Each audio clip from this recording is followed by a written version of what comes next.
போலாமா? ஷாலினியை கூப்பிட்டு சொல்லிட்டு போயிடலாம். இவ்வளவு நேரம் அவகிட்ட தானே பேசிட்டு இருந்தீங்க. மறுபடியும் அவளை பார்க்கணுமா? அவ முகத்தை பார்க்காம உங்களால புறப்படவே முடியாதா? முடியாது. அப்படின்னா என்னாலே அவளை கூப்பிட முடியாது. என்னம்மா நீ மாப்பிள்ள சொல்றத கேளுமா. இவள நான் பிறந்து வளர்ந்த வீட்டுல அப்பா அம்மா பேச்சதான் கேட்பாருன்னு பழக்கப்பட்டவளுக்கு புகுந்த வீட்டுல புருஷன் பேச்ச கேட்கறதுக்கு வாய்ப்பே இல்லை மாமா. நானே போய் ஷாலினி கிட்ட சொல்லிட்டு வரேன்.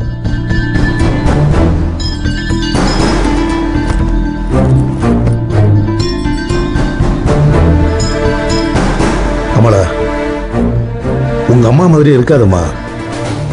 அது ரொம்ப கஷ்டம். உனக்கு அதிகமா செல்லம் கொடுத்து வளர்த்தது ரொம்ப தப்பா போச்சு.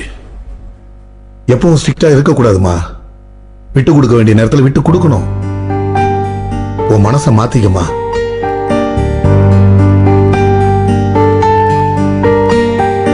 இதை பாருங்களா, இந்த வீட்டில் இருக்கிற வரைக்கும் தான் நீ எனக்கு அக்கா. இப்போ நான் உன்னை மாமாவோட வைஃபா தான் பார்க்குறேன். ஒழுங்கா அவர்கிட்ட நல்ல பேர் வாங்குற வழியை பாரு.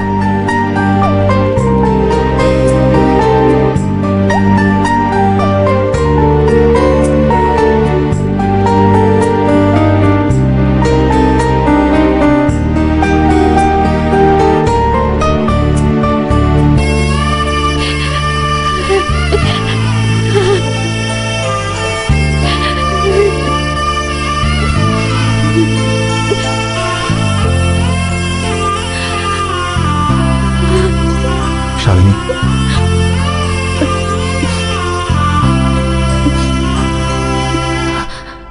அழு. இப்படியே அழுது அழுது உன் கண்ணில் இருக்கிற கண்ணீர் எல்லாம் தீந்துற போகுது. உன் சந்தோஷத்தையும் சிரிப்பி இழந்துட்டு இப்படி ஒரு வாழ்க்கை உனக்கு தேவையா? என்ன பார், உன் முகத்தை பார், வெறும் கவலையும் குழப்பமும் தான் இருக்கு. நான் உனக்கு தெரியாம தான் கேட்கிறேன்.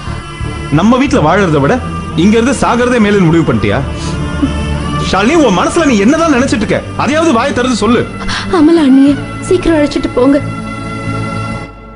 உனக்காகலாம் நான் மத்தவங்க கிட்ட சண்டை போடுறேன் பாரு, அதுக்கு அர்த்தமே இல்ல. எல்லாத்துக்கும் காரணம் நீதான். இது பாரு, பொறுமையா இருக்கிறதுக்கு ஒரு அளவு இருக்கு. எல்லாத்துக்கும் அடங்கி போறதுக்கு நீ என்ன?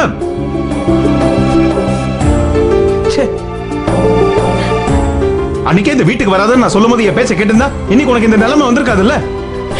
நான் அன்னைக்கு இங்க வராம இருந்திருந்தா அமலா அண்ணி உங்களை விட்டு வந்திருப்பாங்க. என்னால நீங்க 2 பேரும் பெரியணுமா? அதுக்கப்புறம் நான் எப்படி நிம்மதியா இருக்க முடியும்?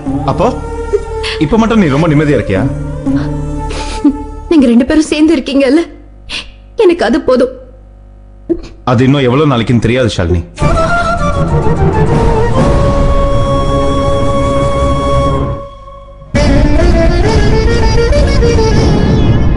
எங்க கல்யாண வாழ்க்கை கடைசி கட்டத்துக்கு வந்திருக்குன்னு நான் நினைக்கிறேன். ஏதோ ஒரு நூல் இலையில தான் ஒட்டிட்டு இருக்கு. இது பார் ஷாலினி, நீ உன் வாழ்க்கையை பலி கொடுத்துட்டு நான் அவளோட வாழணுங்கிற அவசியம் எனக்கு கிடையாது. ஒரு விஷயத்தை தயவு செய்து புரிஞ்சுக்கோ. நீ அந்த வீட்டுல இருக்கியோ இல்லையோ, உன் பேர் சொல்லி தினம் சண்டை போடுற கூட என்னால எப்படி சந்தோஷமா வாழ முடியும்? அவளுக்கெல்லாம் சண்டை போடுறதுக்கு ஒரு காரணம் வேணும், அவ்வளவுதான். எனக்கு கொடுக்கறதுக்கு அவகிட்ட அன்பு கிடையாது, வெறும் சந்தேகப்பட்டதா இருக்கு. நாங்க 2 பேரும் பிரியணுங்கிறது தலையில எழுதியிருந்தா அது ஒன்னால கூட தடுத்து நிறுத்த முடியாது. அதெல்லாம் அமலா கையில தான் இருக்கு. அப்புறம் எதுக்கு கஷ்டப்பட்டு என்ன கூப்பிட வந்ததா போய் சொன்னீங்க? இத பார், நான் உன்னை கூட்டிட்டு போக வந்தது உண்மைதான்.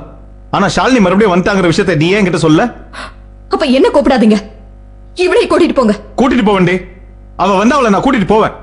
எனக்கு நீ தேவையில்ல. ஷாலினி கிட்ட போயிட்டு வரலாம்னு ஒரு வார்த்தை சொல்லிட்டு போலான்னு சொன்னா அதுக்கு நீ கூட வர மாட்டேன். ஆனா இப்ப நான் மேல வந்தது பின்னாடி வந்திருக்கேன்னா அதுக்கு என்ன அர்த்தம்? சந்தேகம்.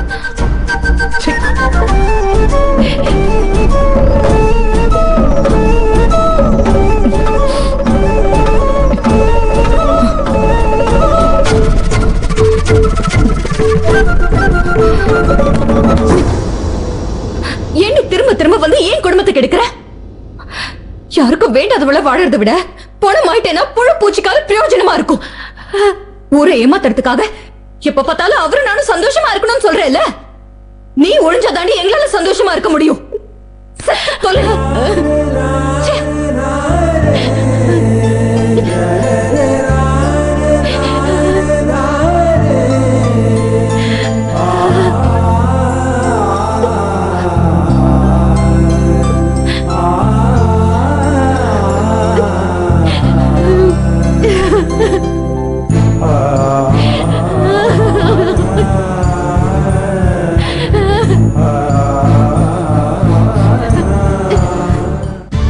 அஞ்சலி நல்லெண்ணெய் வழங்கும் அவர் ஒரு சிறிய இடைவேளைக்கு பின் தொடரும். சில கேள்வி சயின்ஸை மாத்திருக்கு, சில கேள்வி சரித்திரத்தையே மாத்திருக்கு. இந்த கேள்வி உங்க வாழ்க்கையவே மாத்தலாம். உங்க வாழ்க்கையை மாத்த போற அடுத்த கேள்வி, ராமேஸ்வரத்தில் பிறந்த இந்திய ஜனாதிபதி யார்? Option A Rajendra Prasad, option B S Radhakrishnan, option C APJ Abdul Kalam, option D Pratibha Patil. கேள்விக்கான சரியான விடையை உங்கள் மொபைலில் இருந்து NVOK ஸ்பேஸ் உங்கள் சரியான விடை ஆப்ஷன் ஏ, பி, சி அல்லது டி என்று டைப் செய்து 57827 என்ற எண்ணிற்கு SMS அனுப்பவும். BSNL லேண்ட்லைன் மற்றும்